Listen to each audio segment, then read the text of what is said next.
அம்மனுக்கு ஆடி மாதத்தில் பல்வேறு விழாக்கள் எடுப்பது அனைவருக்கும் தெரிந்ததுதான். அப்படி விழா எடுக்கையில் தவறாமல் கடைபிடிக்கப்படும் முக்கிய முறை பால்குடம் எடுப்பதாகும்.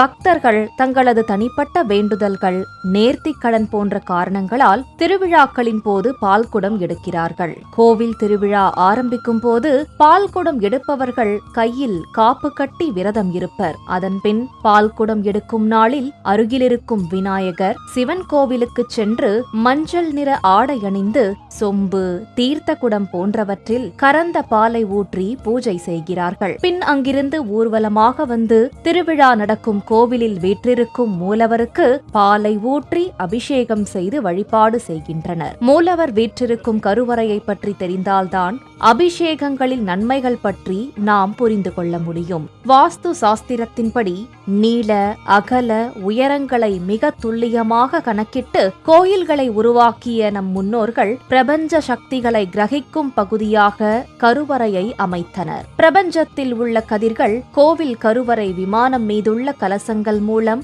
கருவறைக்குள் இருக்கும் மூலவர் மீது பாயும். கருவறைக்குள் வைரம், வைடூரியம், தகடுகள், கருங்கற்கள், சுட்ட கற்கள், ஆற்று மணல் போன்றவற்றை போட்டு நிரப்பும் வழக்கமும் இருந்தது. சுண்ணாம்பு, கடுக்காய், தாண்டிக்காய், நெல்லிக்காய் ஆகியவற்றை கலந்து அரைத்து பூசி கருவறை உருவாக்குவதை கற்பகிரக லட்சணம் என்று அழைத்தனர். கருவறை விமான கலசம் மூலம் சூரிய கதிர்களின் அலை மூலவர் சிலைக்கு கடத்தப்படும். அதே சமயம் சிலைக்கு அடியில் உள்ள யந்திரம் பூமிக்கு அடியிலிருந்து கிடைக்கும் ஆற்றல்களை மூலவர் சிலைக்கு கடத்தும். இதனால் கருவறையில் இறை ஆற்றல்கள் அனைத்தும் ஒன்று திரண்டு நிரம்பியிருக்கும் என வேத நூல்கள் கூறுகின்றன. அதனால்தான் கருவறையில் பால், பஞ்சாமிர்தம், தயிர், சந்தனம், குங்குமம், விபூதி, எண்ணெய் என எந்த பொருள் கொண்டு அபிஷேகம் செய்தாலும் அவை தீர்த்தமாக மாறுகிறது என ஆன்மீக ஞானிகள் கூறுகின்றனர். இவ்வளவு சிறப்புமிக்க கருவறையிலுள்ள மூலவர் மீது பாலபிஷேகம் செய்யும் போது பிரபஞ்ச ஆற்றல்களை தன்னகத்தே கொண்டதாக அந்த அபிஷேக பால் மாறுகின்றது. கருவறையின் வெளியில் வைக்கப்பட்டிருக்கும் வடிகால் வழியாக வெளியே வரும் அபிஷேக பாலை பக்தர்கள் எடுத்து பருகுவர். இந்த அபிஷேக பாலை பருகுவதால் பல மருத்துவ பலன்களை பெறலாம் என்பதும் ஐதீகம். திருவிழாக்களின் போது முறையாக விரதம் இருந்து பால் குடம் எடுத்து அதை தெய்வங்களுக்கு அபிஷேகமாக செய்து குளிர்ச்சிப்படுத்தினால் அம்பாள் மனம் குளிர்ந்து வேண்டும் வரங்களை தருவாள் என்பது நம்பிக்கை.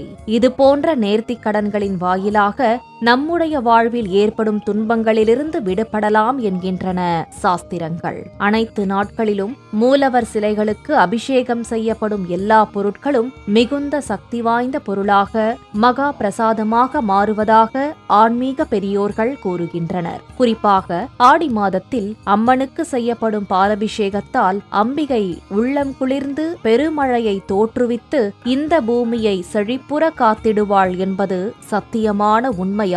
பாலபிஷேகம் செய்து பராசக்தியை வழிபடுவோம். பார்ப்போற்ற வாழ்ந்து பக்தியில் திளைத்திடுவோம். ஓம் சக்தி. ஓம் சக்தி. பராசக்தி. ஓம் சக்தி.